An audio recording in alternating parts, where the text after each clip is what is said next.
Thanks, Grant. This last week, Wednesday, was Rapture Day. Did you know that? Yeah. You missed it. You missed it. I don't know if you saw that. Back in 2018, a pastor claimed to have a vision. This was the day, the 23rd of September 2025, we were all going to be taken, Jesus is going to come back, we're all going to go up to heaven to be with him. He even accounted for, time zones and said it will be the 24th in Australia, it'll be the 23rd in America. He had it all worked out. I don't know if you saw, my social media I actually didn't see anyone who was serious. I just saw people reporting all these kind of silly things they were seeing people doing. People putting post-it notes up around their house so that when they go missing, they know where they went missing to, and things like that. What's difficult, because obviously it wasn't the rapture, or we have another problem going on in this church. A couple of years ago, a group of more college students did a prank on their end times pastor. They had his wife call him during the lecture, and he went outside to take the call, and then they trashed the room and took jumpers off and threw them on the ground, ran out of the building and got a trumpet player to play a trumpet down the end of the hallway. So when he came back, everyone was gone, trumpets playing, except they had an Anglo-Catholic guy in their class who said to them, I'll stay and I'll just say, I don't know what happened. They all just... And so that's what they did. It can be humorous, but at the same time, the reality is it doesn't reflect great on Christianity. It's an impact of what people think about our faith. It becomes a mockery of our own genuine hope for the return of Jesus when these kinds of things happen. What baffles me about this one, I've heard other ones where someone's calculated it from the Bible using numbers in Daniel and things like that. This one was just a guy who had a vision. There was no evidence of it, and yet it seems like a whole bunch of people took his word for it and called it Rapture Day, and it wasn't.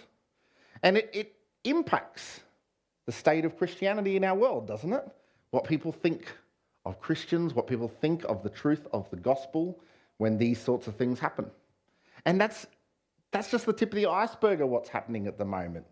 We have the Charlie Kirk thing going on, which has had a huge impact with his assassination. He claimed to be a Christian. I mean, from everything I can tell online, it seemed to be genuine, that he had genuine faith. But one of the real struggles with this is, particularly in America, faith and politics are so intertwined, it's almost impossible to unravel them. I think one of the most disappointing things about Charlie Kirk's funeral is it became a political show.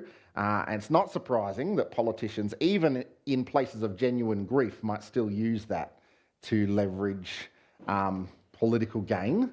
And so that happened. And once again, it becomes, when it's done in the name of Jesus, it becomes something that undermines people's understanding of Christianity and where that lies.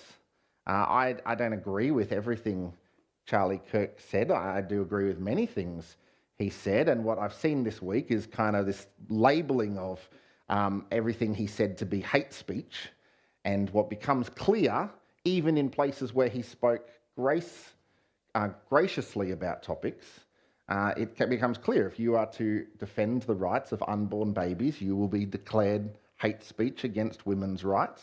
If you are to defend traditional marriage, traditional gender and sexuality, it'll be declared hate speech against LGBTIQ community. This is the space we're in. Whether you agree with all those politics or not, the reality is this is the complexity of deciphering where politics ends and Christianity starts, or the other way around. And that's just scratching the tip of the iceberg. Just this last week, Friday, a week ago, just over a week ago, a minister in Nigeria was assassinated for his faith. They estimate that's the 4,000, over 4,000, between 4,000 and 7,000 deaths of Christians in Nigeria this year. In the last 15 years, they say over 19,000 churches have been destroyed in Nigeria. They added up, if you just average that out, that's 100 churches a month in the last 15 years, 16 years. Churches have been destroyed in Nigeria. That's over 3 churches a day being destroyed, persecution.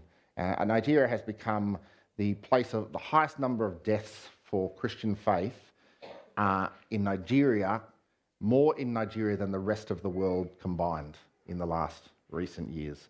And so things like that are happening. In only this month, 70 Christians were arrested in China for, as far as you can tell from what we can see, they were fined large amounts of money for giving to a church that wasn't an authorised church.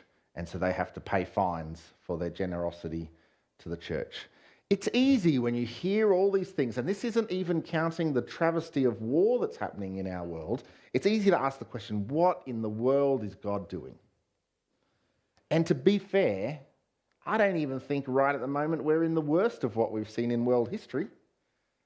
I know we kind of say, look at the things that are happening in the world. It's clearly getting towards the end times. I honestly think if you think that, you don't have a great picture of all the terrible things that have happened in the past and how actually some of the things that are happening now are mild in comparison. Terrible things happen in our world. And it leaves us asking the question, what in the world is God doing? And it takes us right back to the start of the early church, right back when Jesus first got things going with his people. They had great hopes of Jesus' return, right from the word go. We've had 2,000 years of Christians longing for the return of Jesus. And you see it, we started with the early church last week and we're continuing with Acts chapter 4 this week. You see this journey that they have under the pressure and asking that question, what in the world is God doing? You can imagine as you read through the story of the beginning of the church in Acts, you can imagine some great excitement. We looked at last week at the Spirit being poured out at Pentecost and over 3,000 people coming to faith in one day. Potentially could be 3% of the city of Jerusalem, maybe more, in one day, coming to faith. You can imagine some pretty strong excitement happening when they saw that sort of thing. And yet, at the same time, they would remember only 2 months earlier, Jesus had come into Jerusalem and he had had a large following. The whole city erupted with joy at his arrival. And so they see some excitement. At the same time, they're asking, what is God doing? Jesus came into the temple and he healed the lame and the blind. Acts chapter 3, Peter and John go into the temple and they heal a lame man. People must be excited about what's happening. And yet at the same time, they're thinking, wait a second, Jesus did that. And look what happened. Peter and John confront the religious leaders in the temple. And they take them on. Jesus did that. They're arrested and put on trial with Caiaphas and Ananias in Acts chapter 3. The same guys who had Jesus on trial. You can imagine the church has some pretty strong PTSD going on in these months. Because the end of the story for Jesus that they saw in that trial was execution. Not just any execution, the most brutal kind of execution. And here Peter and John are on trial in front of the same guys that wanted that same thing for Jesus. And they are told, we're told at the end of the story that they're not executed, they're released. But at the end of, just before our reading, we're told they were released and threatened. And so they head back to the community of believers with this hanging over their heads. There is a very real threat on the table for them. A group of people that were willing to brutally execute their Messiah is putting them on trial and threatening them for similar things, for putting their belief in the guy that they executed. And so Peter gets up and preaches into that space. That is the group of people he's preaching to. They are on that edge. What in the world is God doing? We have seen this momentum, but we saw momentum before, and Jesus was executed because of it. What's he doing now? Is this going to go anywhere with Peter and John? And Peter gets up and he responds, and this is what he says. He says, the plans of our enemy are futile.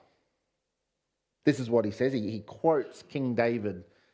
We read it in Acts chapter 2, verse 25, but he's quoting Psalm chapter 2. Why were the nations so angry? He says. Why did they waste their time with futile plans? And then this is what he says. This is quoting David from centuries before. The kings of the earth prepared for battle. The rulers gathered together against the Lord, but not just the Lord, and against his Messiah. Peter says this is happening just the way God said it would happen. Our enemies are planning stuff and their plans are futile. But he doesn't say their plans are futile because God won't let it happen. That's not what he says. He doesn't say their planning is futile because God's just going to squash that and it's not going to happen. They don't say their planning is futile because God is going to punish them for what they've done. He doesn't even say that. He says their plans are futile because God is going to use their very schemes for his good. It's not just that he's going to stop them. He's actually going to use their own strategy against them. And so he says, David said that was going to happen. We saw it happen. That's his words. He speaks into their post-traumatic stress. And he says, we saw this happen. This is his words. He talks about the kings plotting. He says, in fact, this has happened here in this very city, verse 27. For Herod Antipas, Pontius Pilate, the governor, you see he's linking back to these rulers, the Gentiles, the people of Israel were all united against Jesus. These are the ones who were plotting their plans, he says. We saw God's enemies in action. And then verse 28, but everything they did was determined beforehand according to your will. He says they planned it. They thought they were going to defeat Jesus. Not only did God God didn't stop it from happening, God caused that very thing to be the thing that caused victory. They tried to do their worst. And Peter says, the worst in human hands turned out to be the best in God's plan. See what happened there? The worst they could do with their own hands was the very thing that was God's best plan. We are secure in God's control, to the point where it's not just he can stop things happening, to the point where even the worst things that happen can be used for God's greater glory. It is, you think of the great kind of movie plot twists when you see this kind of thing. The movie Ocean's 11 is a classic in this kind of scenario. If you haven't seen it, it's too late. Let me spoil the ending for you.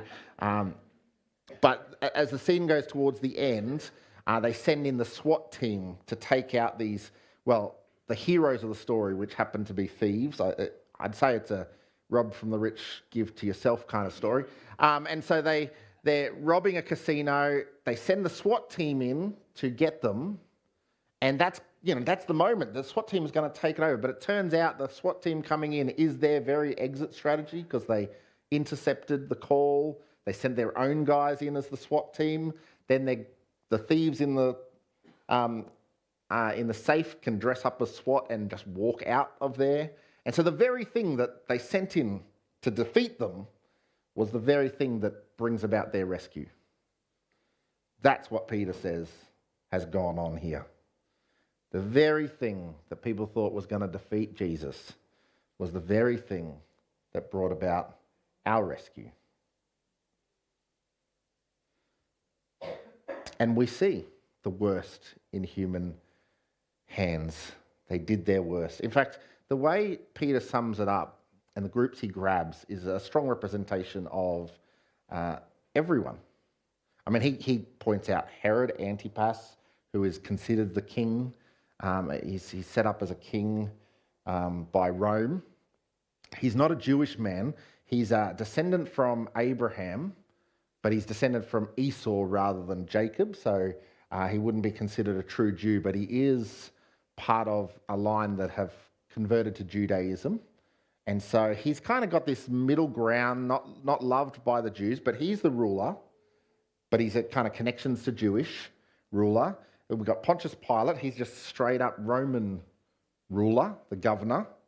But then Peter says the Gentiles, those that weren't Jews, plotted against Jesus. And if that's not enough to sum it up, he then says his words were the people of Israel. Often when we read the story of Jesus, we focus in on the story of the religious leaders being against Jesus. But Peter doesn't even draw it down to that. He just sums it up as the people of Israel, of which, remember, he is one of them. In fact, in his own mind, he may be thinking of his own time that he denied Jesus, and he himself didn't plot against Jesus, but still made plans to rescue himself and abandon Jesus in that moment. This is the picture Peter wants to draw. It's not just a group of people that plotted against Jesus. God's necessary plan here is because all humanity have at some point plotted against God. Each of us have had our moment where we say, I want to live my way and I don't want to live God's way. And the plan of salvation that God is offering was one to save us from that. This is the message Peter's saying. It's not just something that happened here for our little movement. It's something that should be impacting all of eternity. This is an offer for everyone who doing their worst against God. Even in that, he has found a way that he might bring about his goodness. And so as we think about that, the encouragement is that sometimes the things that we fear the most, the things that we are worried about, the things that we're praying God might take away, the reality is not only he can and he does, but also he works all things to his glory, even when we can't see it. And the very thing we fear may be the very thing that God is using for our greatest good. And he invites us into that. One of the messages we get from Peter's sermon here is that God can do it without us. He can do it despite us. He can even do it he can even do his goodness through our own rebellion.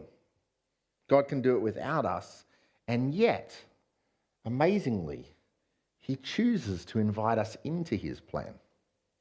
One of the surprising things as Peter shares this story is his prayer. He says, people plan with futility because God is in control. What you expect is a prayer saying, God, please stop these things. Don't let their threats come against us. That's not what he prays. This is what we're told he prays. And now, O Lord, hear their threats. He doesn't say, and take them away. He says, and give us, your servants, great boldness in preaching your word. His response to that is to say, I want to be part of God's plan. I want to be part I want to be on the team of the one who has that kind of control. He says we're secure in God's control and we're summoned to his calling. So let's follow that calling. Because being in God's calling, being part of his plan, is the best place for us. No matter how many threats might be around, no matter how much fear might be in the air, the best place for us to be is part of God's calling. As we've been doing this journey with fundraising, and I've been doing a lot of thinking about my own attitude, and a couple of weeks ago I interviewed Matt Gibb on the platform here. Matt loaned me a book to think about fundraising, and the book is titled, If God Will Provide, Why Do I Have to Ask for Money? Right? If God will provide, why do I have to ask for money? That is the feeling we get when we think about God's plans all the time. If he can do it, if he owns a cattle on 1,000 hills, why do we have to give him anything? He owns it all. He can organise the funds to build a church up there without us involved in it at all. The reality is, he invites us into that, and it is for our own good. Because the best place for us is to be part of his calling. So the answer of the book, why do I have to ask? The answer to the book it gives is it is good for us to be giving towards God's calling. And therefore, why do I have to ask? If it's good for God's people to giving our all to God's causes, then it's necessary for Christian leaders to encourage God's people to give their all. And the same thing's true if we ask the question, if God can do it without us, why do I have to do anything? The answer is the best place for us to be is in God's purposes. And so we get this unified calling. We get this group of people that respond to that boldness, and we're told all the believers were united in heart and mind, and they felt what they had owned was not their own, so they shared everything they had. When Matt and I were talking last week, I said, I'm preaching this, and he said, oh, good, you're preaching the socialism chapter. Which I think Matt will agree that's not what's going on here. Let me tell you 2 reasons why this isn't socialism. One of them is this is a group of people that are choosing to give. The church has not said to them, hey, here's the plan. We're under great opposition. Why don't we all sell what we have? We'll pool our money together. Let the church control everything, and we will have, it's not a centrally controlled thing by mandate. There does come a story in the next chapter of 2 people who lie about what they've sold and given. Their consequence is not because this is mandated, but because they're lying about it, and they voluntarily said, I gave you everything, but actually didn't, and so they have consequences for that. But this is not a mandated call. This is something that they're doing voluntarily. The second reason it's not socialism is this is not the new norm forever. This is a story that's happening at a very specific moment in history. In fact, as we look through the rest of the New Testament, we see lots of examples of people giving generously. We never again see this kind of pattern. This is not the new world order that is being set up by Peter. This is something that's happening under persecution in this very moment for a very specific reason.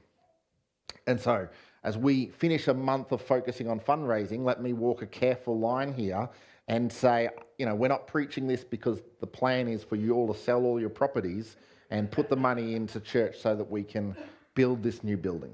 That's not what's going on here. And we want to walk really carefully and say, while it might be a godly thing for us to be called to give, we have this baggage that comes from many Christian leaders who have abused their spiritual influence and encourage people to give in an ungodly way. And so we walk this careful line to know it is godly for us to give, but there is an ungodly way to ask people to give. And so we walk carefully with that, and yet at the same time want to be challenged in this space. If God has given us everything and we want to give our all to him, what does that look like? Something we're going to do next term, and once again, I've never done this before, we're going to walk really carefully on it, but we're going to spend a few weeks talking about money. And I've been really challenged in this process that I think we need to be a little bit more transparent with that. And I will preach through 4 sermons on money, and I intend to walk as carefully as I can in that space. But I think it's healthy for us to do some thinking about where we invest our finances in a world where we live in a space in Sydney where we're building new homes and building lives, and where do we figure out where to draw the line? What is godly use of funds for ourselves? What is godly use of funds for the kingdom. We want to think about that. I also think we want to, I touched on this last week. I actually jumped the gun because I'd been thinking about it for this week. But there is a space where I think we often take for granted the blessing we have from the Christians that have come before us. This is true of the gospel message in itself. We have the gospel here because Christians in previous parts of history gave their lives for that gospel. There are people in the chain of communication of the gospel that sacrificed their life so that we might know about Jesus. And in a place where we live in relative peace when it comes to sharing our faith, despite the political complexities of that, we can easily take for granted that actually there was great turmoil for some to get the gospel here for us. And so we don't want to take that for granted.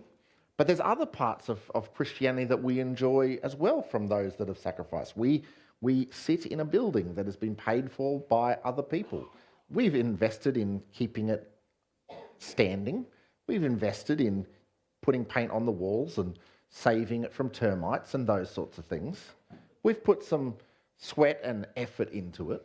But at the same time, we sit in a building that people gave towards, they took loans out against, they paid those loans off. All 3 buildings on this property, all 4 buildings on that property, including the house down the back, have that story. That at some point, a group gave towards that, and then they, I don't know about the house, but the 3 buildings, they took out a loan and they paid that loan off until they had paid off. And we now have the blessing of having a place to meet. And part of what we talk about with Hamilton Street is building that legacy, extending that legacy, using some of the assets we have to see future Christians blessed by us. God can do it without us, but he chooses to call us, and it's for our own good, because the best place for us is to be serving him in his calling. We are secure in God's control, and we are summoned to his calling. Both those things are true. And it was true for the early church as they got the momentum of the Christian movement happening. And it's true for us today as we receive that legacy and we continue to share the good news of Jesus. Because it's the most loving thing we can do for others, and it's the best thing for us. Let me pray.